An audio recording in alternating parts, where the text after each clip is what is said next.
விஜய் நம்ம முதலமைச்சர் என்ன சொல்றாரு, நான் வந்து காவேரி நீர் பிரச்சனைய தீர்க்கிறேன், அதே மாதிரி இந்த மேகதாது அணை கட்டுறாங்கல்ல அதைய பத்தி பேசுறேன், நானு மத்திய அரசு கிட்ட பேசி நல்ல முடிவா நான் எடுக்கிறேன் அப்படின்னு சொல்றாரு. லெட்டர் எழுதி இருக்கிறேன், நான் மத்திய அரசுக்கு லெட்டர் எழுதி இருக்கிறேன்னு சொல்றாரு.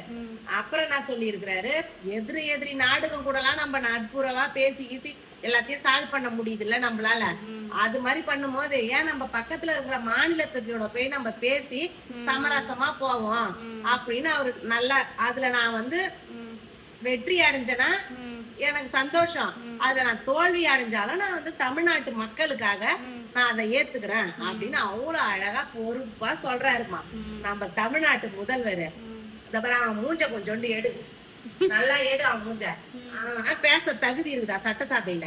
யாரு அவர் பேர் தான் இப்ப உதவாநிதினு வச்சுட்டாங்களே, அவன் பேரதான் உதயநிதி இல்லையா, உதவாநிதினு வச்சுக்கிறாங்க அவன் பேரை. அவன் எவ்வளவு ஒரு கேவலமான வார்த்தைய பேசிட்டு அவனை வந்து இந்த சட்டசபையில கூப்பிட்டு பேச சொல்றாங்க. அது சுத்தமா நமக்கு பிடிக்கல. அவன் வந்து என் தளபதியை கேள்வி கேட்கறதே எனக்கு பிடிக்கலமா. இருந்தாலும் எனக்கு ரொம்ப ஆத்திரமா வருது. அது ஏன்னு எனக்கு தெரிய மாட்டுது. அதெல்லாம் ஒரு குழந்தைங்க எல்லாம் எவ்வளவு பேர் இந்த டிவி வீடியோ எல்லாம் பாக்குதுங்கம்மா. இவனால நிறைய பிள்ளைங்க கெட்டுடும், கண்டிப்பா கெட்டுரும் இவனால. அவ்வளவு பெரிய அசிங்கமான வார்த்தை அவன் பேசி இருக்கிறான்.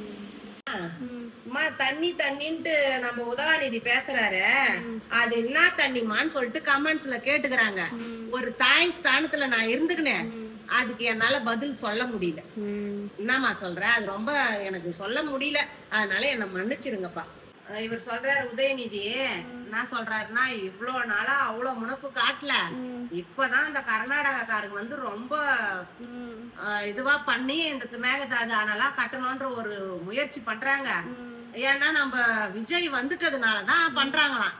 ஏன் அப்படி பண்றாங்கன்னா, விஜய் வந்துட்டாரு, வந்து நம்ம கிட்ட பேசி கீசி சமரசமா ஆயிடுவாரு.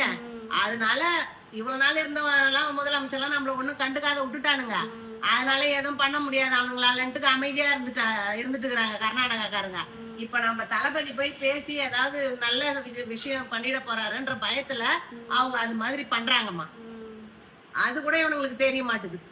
அதை வேற பெருமையா பெருமையா வேற சொல்றாங்க. அதுவும் வேற கூட கூட இருக்கிறவங்க கையை தட்டுறாங்களா, அதெல்லாம் பார்த்தாலே எனக்கு ரொம்ப அசிங்கமா இருக்குது.